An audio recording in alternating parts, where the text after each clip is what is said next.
Saran today news network आपका हार्दिक अभिनंदन करता है। तरैया प्रखंड सारण जिला के अंतर्गत हम लोग आज डुमरी पंचायत में, ये 4थे नंबर की पंचायत है और यहाँ की जो सीट है मुखिया की सीट, त्रिस्तरीय पंचायत में ग्राम पंचायत राज मुखिया की सीट वो महिला के लिए आरक्षित है। और अभी हमारे सामने है इस पंचायत में श्रीमती रेणी देवी जो भावी उम्मीदवार है इस पंचायत से मुखिया पद के लिए, उनके प्रतिनिधि श्री दीपक जी। तो श्री दीपक जी, सबसे पहला सवाल कि यहाँ का मतदाता आपको महिला मुखिया के रूप में श्रीमती रेणु देवी को अपना मत क्यों दे? सबसे पहले सर मैं आपको प्रणाम करता हूँ। यहाँ के मतदाता जो है कि वर्तमान के स्थिति से बहुत वाकिफ है और वो बदलाव चाहते हैं। बदलाव इसलिए चाहते हैं कि उनका जो हक है वो उन्हें उन तक नहीं पहुंच पा रहा है। जेन्युइन जो काम है उनका हक उन्हें नहीं मिल पा रहा है। जैसे वृद्धा पेंशन है, ऐसे हमारे पंचायत में लगभग 200 से ज्यादा वृद्ध लोग हैं जिनको अभी वृद्धा पेंशन नहीं मिलता है। अच्छा। उनका उम्र तकरीबन 70 साल 80 साल हो गया है। दूसरी की कुछ महिलाएं हैं जो कि विधवा है, उन्हें मुस्मात पेंशन नहीं मिलता है। तो ये सब हमारे पंचायत में समस्या है जो कि बहुत जटिल है और इसके कारण लोग हमारे पक्ष में बदलाव के रूप में है, हमारे पक्ष में। हम ये चैनल आपसे ये जानना चाहता है कि आप अगर बने और आपके श्रीमती रेणु देवी को यहाँ के मतदाताओं का बहुमत प्राप्त हुआ और वो मुखिया सीट पे आके विराजमान होती हैं, तो वो ग्राम पंचायत में मनरेगा की व्यवस्था को किस तरह से चलाएंगी?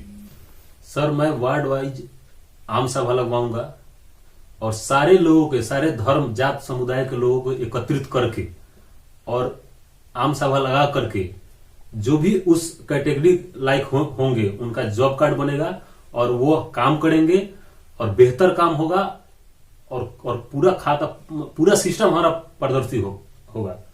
ये मेरे मैनिफेस्टो में शामिल है। चलिए, आप चाहते हैं कि जो भी मतलब मनरेगा और भी विकास योजनाएं हैं, जैसे एक बहुत महत्वाकांक्षी योजना है नल जल योजना, आपके पंचायत में भी इस दिशा में काम काफी कुछ हुआ होगा।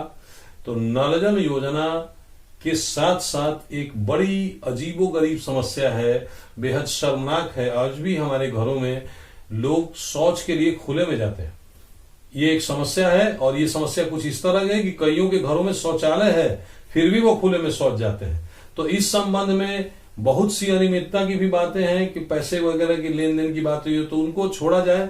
आप बताएं कि आप अपने पंचायत में स्वच्छ पंचायत बनाने की कोशिश में, दिशा में, निर्मल पंचायत की दिशा में लोगों को खुले में शौच करने की भावना से दूर रखने के लिए क्या करेंगे? मैं ज्यादातर दलित बस्ती में, चाहे गरीब लोगों के बस्ती में शौचालय की व्यवस्था नहीं है। जो बनाई गई वो कैसे बनाई गई वो मुझे पता नहीं है, उसका उपयोग लोग नहीं करते हैं। अगर मुझे मौका मिलेगी तो मैं संबंधित विभाग को पत्राचार करूंगा, सामूहिक शौचालय बनेगी और जितना हो सकेगा लोग घर से बाहर न निकलें। घर से जो बाहर शौच करते हैं उसमें हमारी क्षति है, हमारे समाज की क्षति है, माल जाल की क्षति है, बच्चे लोगों की नुकसान है। तो इसलिए जितना भी बेहतर होगा मैं शौचालय, सामूहिक शौचालय बनवाऊंगा और जितना भी बेहतर से बेहतर मतलब कार्य मैं करूंगा। इसके पीछे मैं इसके आगे मैं कदम उठाऊंगा। मतलब सामुदायिक व्यक्तिगत घरों में जो शौचालय बनेगा सो तो बनेगा। इसके अलावा आप वैसे सामुदायिक स्थलों जहां लोग बाजार वगैरह में इकट्ठे होते हैं वहां शौच वगैरह की सुविधा नहीं होती, वहां भी, या फिर गरीबों की बस्ती जो लोग घर घर नहीं बनवा सकते हैं, तो सामुदायिक शौचालय की बात आपके दिमाग में जी, इसको जरा स्पष्ट करिए। और सर जहां भी दलित बस्ती है, ज्यादातर लोगों के जहां पे आज भी झोपड़ी में लोग रहते हैं वहां पे शौचालय की कोई व्यवस्था नहीं है। वो लोग बाहर जाते हैं, वो रोड पे जाते हैं, खेतों में जाते हैं। मैं देखता हूँ, जनसंपर्क के दौरान सबसे मिलता हूँ, मैं देखता हूँ। तो वहां पे मैं प्रयास करूंगा सरकार से, चाहे जैसे भी हो, मैं पत्राचार करूंगा, मैं उच्च पदाधिकारी से बात करूंगा और वहां पे सामूहिक शौचालय बनेगी और अच्छी बनेगी ताकि लोग उसका उपयोग अच्छे ढंग से कर सके।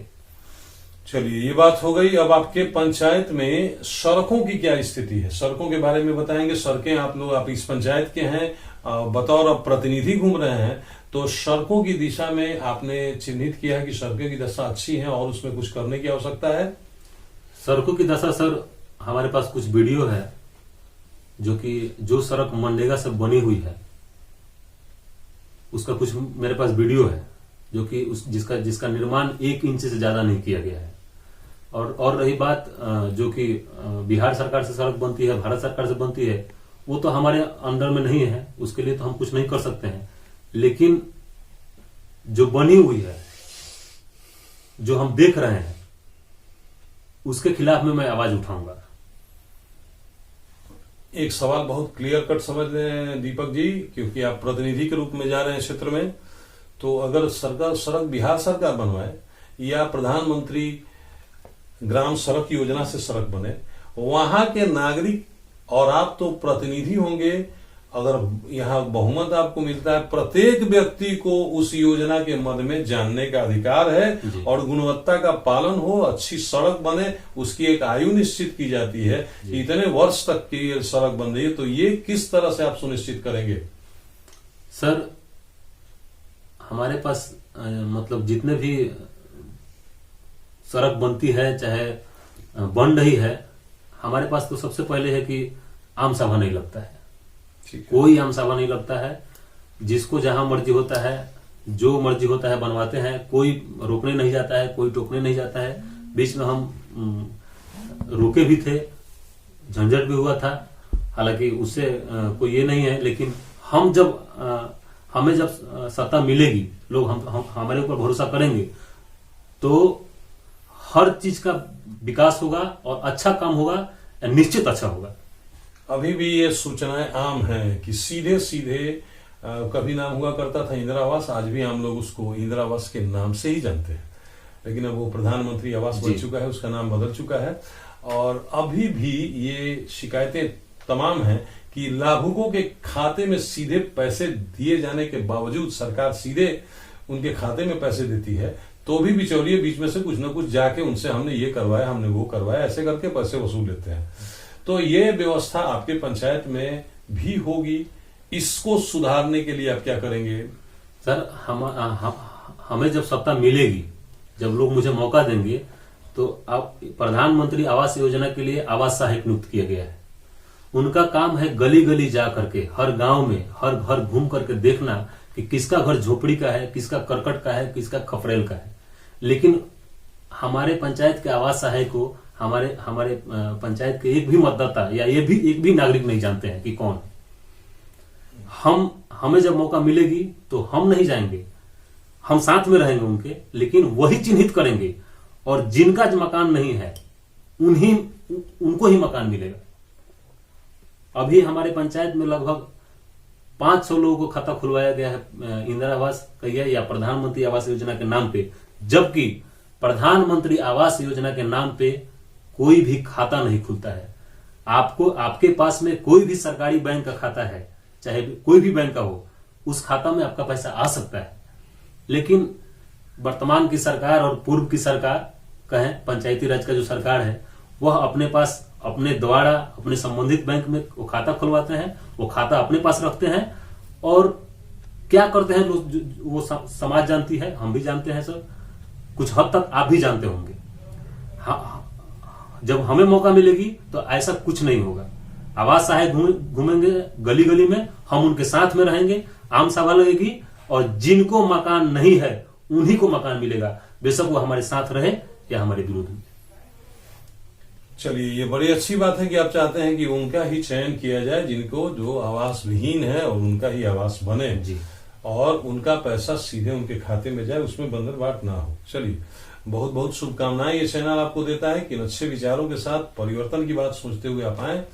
और आप ये बताएं कि आपके पंचायत में और कोई विशेष योजना है कि इस पंचायत में, जैसे आप चाहते हैं कि शौचालय बने, घरों में भी बने जो नहीं है जिनके घर में शौचालय, और सार्वजनिक स्थलों पर भी सामुदायिक शौचालय बने। इसके अलावा आपके मन में, जब इस प्रतिनिधि के रूप में आप आए हैं, श्रीमती रेणु देवी जो उम्मीदवार है भावी इस पंचायत के मुखिया के रूप में, तो आपके पास इस पंचायत को बेहतर बनाने के लिए कुछ बातें होंगी मन में, उनको जरा शेयर करेंगे। हमें लगता है कि चैनल के माध्यम से ये बात आपकी न केवल आपके पंचायत में बल्कि विदेशों तक जा सकती है। बहुत बड़ा ग्रुप और फॉलोअर्स है सारण टुडे का। तो आप इस संबंध में एक्सप्लेन करें कि ग्राम पंचायती राज व्यवस्था को आप किस तरह से ग्राम पंचायत से, जो त्रिस्तरीय पंचायत की सबसे निचली कड़ी है, जिसके पास हमारी जानकारी के मुताबिक कुल आवंटन का लगभग 97% आवंटन पंचायतों को मिलता है। अब ये आंकड़ा थोड़ा इधर उधर हो सकता है, सबसे बड़ा आवंटन पंचायतों को मिलता है। तो ये आवंटन कैसे बेहतर ढंग से काम करे, इस संबंध में आपकी कोई योजना?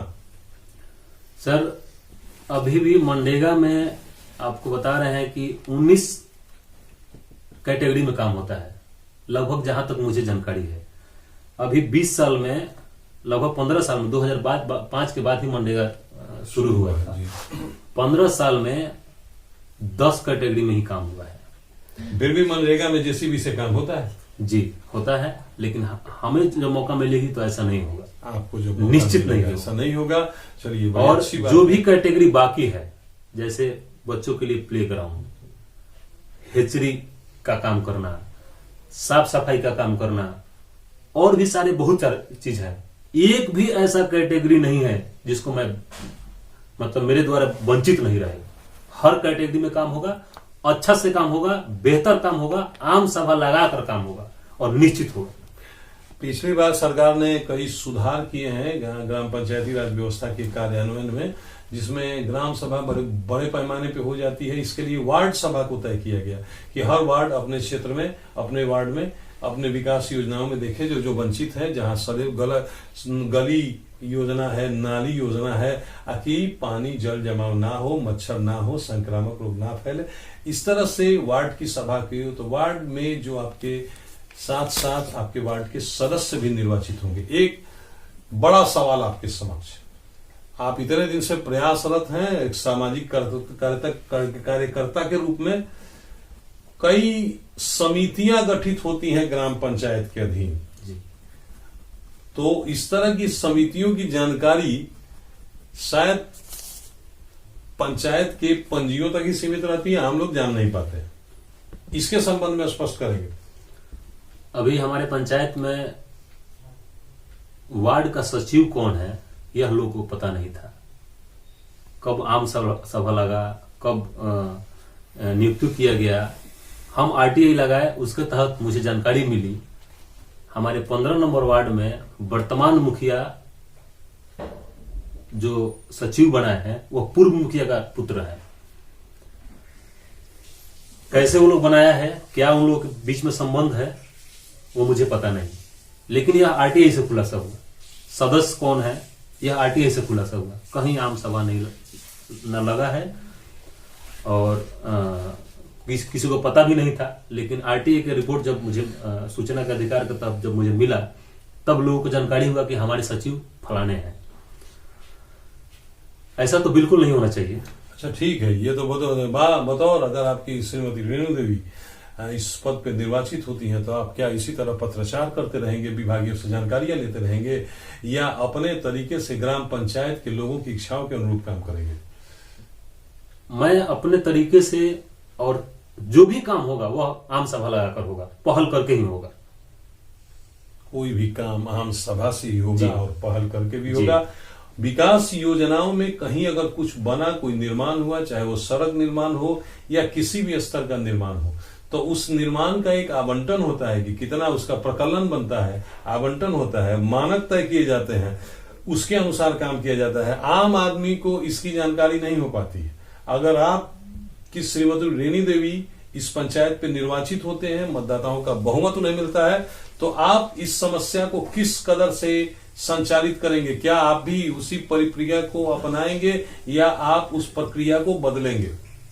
हम तो कभी नहीं अपना सकते हैं जो अभी तक चलते आ रहा है। दूसरी बात कि हर योजना का कितना प्रकलित राशि होता है, कितना मजदूरी मिलता है, कितना हर का डिटेल्स क्या ये बोर्ड लगाना होता है, उसके लिए अलग से पैसा मिलती है योजना वाइज, 3000 या कुछ रुपया उसके लिए मिलती है। आम सभा जब लगेगी उसमें पीआरएस रहेंगे, अकाउंटेंट रहेंगे, उसमें सबको रहना है, वार्ड रहेंगे, सदस्य रहेंगे, सचिव रहेंगे और हर समुदाय के लोग रहेंगे उस वार्ड के। तो निश्चित है कि सर इसमें कोई भी तरह की बार्गेनिंग नहीं किया जा सकता है। यह बिल्कुल स्टार्टिंग ही ओपन होगा, मतलब क्या बोलते हैं कि शुरुआत ही इसका खुला रहेगा, एकदम पारदर्शी होगा, मटेरियल पारदर्शी होगा।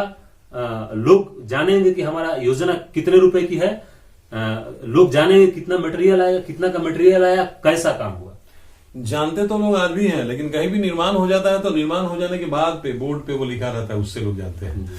निर्माण की स्वीकृति मिल जाए तो इसके संबंध में निर्माण की स्वीकृति मिलने के बाद पूरा निर्माण हो गया, इसके बाद बोर्ड लगा दिया जाता है। जो निर्माण होता है फीता काट के कुछ लोगों को मिठाई खिला के उस बोर्ड का उद्घाटन कर दिया जाता है, लोकार्पित कर दिया जाता है। आप अपने तरीके से या इस पंचायत में जो दावेदारी आपके श्रीमती रेणु देवी की तरफ से हो रही है, आप इसमें किस तरह का बदलाव लाएंगे आखिर यहाँ के मतदाता आपको बेहतर उम्मीदवार के रूप में निर्वाचित करें? सर आम सभा लगाई जाएगी तो उसमें ही सब चीज को खोल दिया जाएगा कि इस योजना पे इतना पैसा है, यहां से यहां तक की सड़क है, यहां से यहां तक की जो भी हो, चाहे वो 4 दीवारी है, चाहे वो भवन का निर्माण है, चाहे कुछ भी हो, XYZ। आम सभा में काम होने के पहले ही सब कुछ ओपन कर दिया जाए। और हमें क्यों लोग वोट करेंगे, सबसे पहले तो जो बीत चुका है उसका मैं लड़ाई लड़ूंगा। जितने लोगों के नाम पे पैसा उठाया गया है, मैं एक एक व्यक्ति का लड़ाई लड़ूंगा और निश्चित लड़ूंगा। जितने लोगों के नाम पे फसल क्षति का हो, जिया राशि का हो, पैसा उठाया गया है, उनके एक एक व्यक्ति का मैं लड़ाई लड़ूंगा।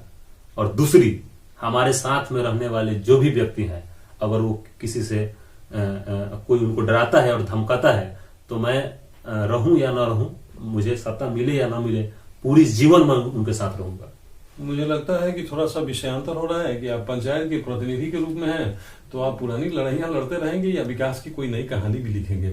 दोनों दो बातें हो जाती हैं। एक तो ठीक है कि अगर कहीं गड़बड़ी हुई है तो उसकी जांच होनी चाहिए, बट उसके आगे बेहतर सवाल यह है कि आप अपने कार्यकाल में अगर यहाँ के मतदाताओं का बहुमत आपके पक्ष में जाता है, श्रीमती रेणु देवी मुखिया पद पर विराजमान होती है, तो आप जो काम करेंगे उसमें पुराने काम का हिसाब लेखा जोखा लेते रहेंगे या आगे की तस्वीर भी बदलेंगे? सर सबसे पहले तो मेरा टारगेट है कि जिनके पास डॉक्यूमेंट्स नहीं है, अधिकतर दलित लोग हैं जिनके पास, ऐसे ऐसे व्यक्ति हमारे पंचायत में है जिनके पास कुछ भी नहीं है, ना वोटर कार्ड है, ना पैन कार्ड है, ना आधार कार्ड है, ना ड्राइविंग लाइसेंस है, कुछ भी नहीं है। तो जब उनके पास कुछ भी न खाता है, बैंक अकाउंट है, तो उनके पास कोई भी सरकार का दिया हुआ पैसा कैसे पहुंचेगा? तो सबसे पहले तो मैं इस पे फोकस करूंगा। उसके बाद में जिन्हें वृद्धा पेंशन नहीं मिलता है, जिन्हें मुस्मात पेंशन नहीं मिलता है, जिन्हें विकलांग पेंशन नहीं मिलता है, और चौथा कि जिनके पास मकान नहीं है, 90 दिनों के अंदर में ये सब चीज पे फोकस करके ये काम को खत्म करूंगा। शायद आपको पता होगा कि भवन निर्माण को तय करना आपके ग्राम पंचायत के जिम्मे नहीं रहा। सरकार ने व्यापक लेवल पे उनका सर्वे करवाया हुआ है और लोग चयनित पहले से चयनित हैं कि जो भवन विहीन है उन्हीं के लिए ये योजना है। सर हमारे पंचायत में 572 लोग पहले से चयनित हैं।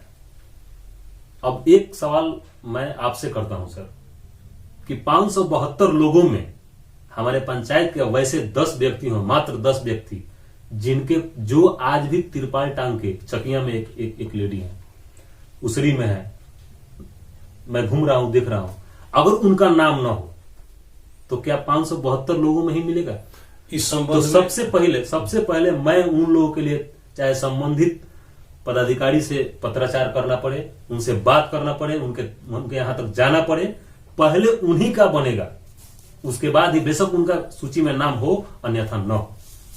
चलिए, हमारा पहले बात कि चैनल के तरफ से हमें जानकारियां लोगों को तक पहुंचानी होती है। हम अपनी बात नहीं रख सकते। चैनल किसी के पक्ष में या विपक्ष में नहीं होता। चैनल सिर्फ लोगों की बात लोगों तक पहुंचाता है। हमें लोकतंत्र का चौथा स्तंभ कहा जाता है, इसलिए हमारे अपने कोई विचार नहीं होते हैं। हम आपकी समस्याओं को, आपकी बातों को आपके इस माध्यम से लोगों तक रखते हैं। साथ में ये वीडियो पदाधिकारियों तक जाता है, तो ये बड़ी अच्छी बात है कि ऐसे लोग जो इस प्रक्रिया से भवन विहीन लोग जो वंचित रह गए हैं, तो उनको भी भवन दिलाने की दिशा में आप उच्चाधिकारियों से या संबंधित विभाग के पदाधिकारियों से बात करेंगे, पत्राचार करेंगे। बेहद शुभकामनाएं, अच्छे विचार हैं आपके, और हमारी शुभकामना भी होगी कि इस तरह का काम होना चाहिए। नल जल योजना के बाद बहुत लोगों को घर की बात हो गई, सड़क की बात हो गई। सरकार की योजना है कि बेकार जमीन जो पड़ी हुई है जिसपे खेती गृहस्थी नहीं होती, मनरेगा के तहत उस पर भी तालाब बनवाया जा सकता है, और लोगों को व्यक्तिगत तालाब बनाया जा सकता है, सामुदायिक तालाब बनाया जा सकता है, ताकि लोगों की आमदनी बढ़े। इस दिशा में आपके पंचायत में कभी कुछ काम हुआ है? नहीं सर, हमारे पंचायत में इस दिशा में कोई भी काम अभी तक नहीं हुआ है। जो मनरेगा में 10 कैटेगरी का काम बाकी है उसमें ये सब चीज आते हैं। हमारे पंचायत की सरकार की जो जमीन है वो कम पड़ जाएगी अगर काम करवाई जाए तो, खोजना पड़ेगा जमीन। बहुत बहुत शुभकामनाएं, बहुत बेहतर बात, बड़ी बात आपने कही। एक हरियाली मिशन भी कार्यक्रम चल रहा है कि जो जमीन बेकार पड़ी है उस पे आप फलदार वृक्ष, जिससे किसान की आमदनी हो, यहाँ के रहने वाले ग्रामीण की आमद बढ़े, वैसे भी जमीनों को चयनित करके उस दिशा में काम कराया जा सकता है। इन सब क्षेत्रों में आपके पंचायत में कोई काम आपने देखा घूमते हुए? सर, मैं गया था परसों, पीआर से हमारी बात हुई है। हम बोले हैं उनको कि जल जीवन हरियाली के तहत जो पौधा लग रहे हैं, आम, लीची, अमरूद और नींबू का, मैं उन्हें बोला हूं कि अमरूद और नींबू का पौधा लगाई जाए, सबसे मस्त मतलब जरूरी है। तो उन्होंने कहा कि आपके पंचायत में कोई कहने वाला नहीं है, कोई प्रस्ताव देने वाला अभी तक मतलब कोई अथी नहीं है।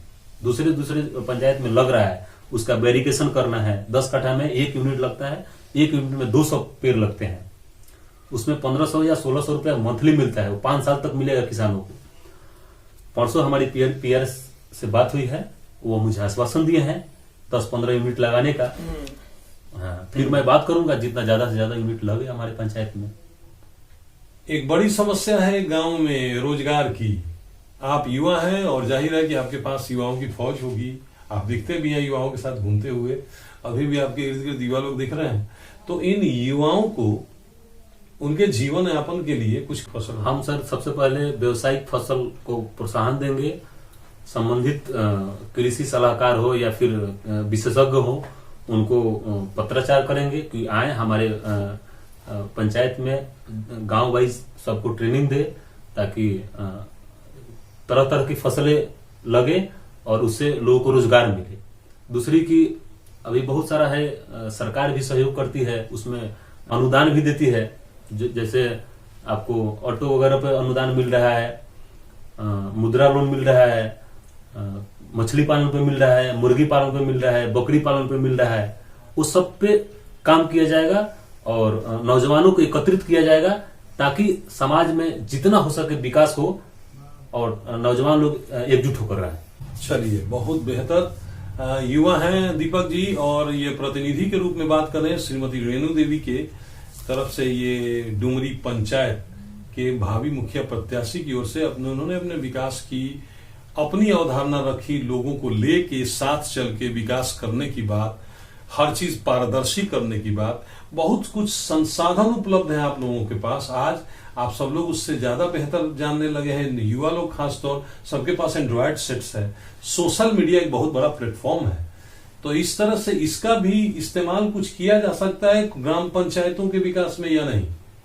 हमारे पंचायत के नाम से यूट्यूब वगैरह ब्लॉग बनेगी और उस पे हर चीज का इंफॉर्मेशन रहेगा, चाहे योजना हो, चाहे लोन हो, किसे क्या चीज प्राप्त हुआ।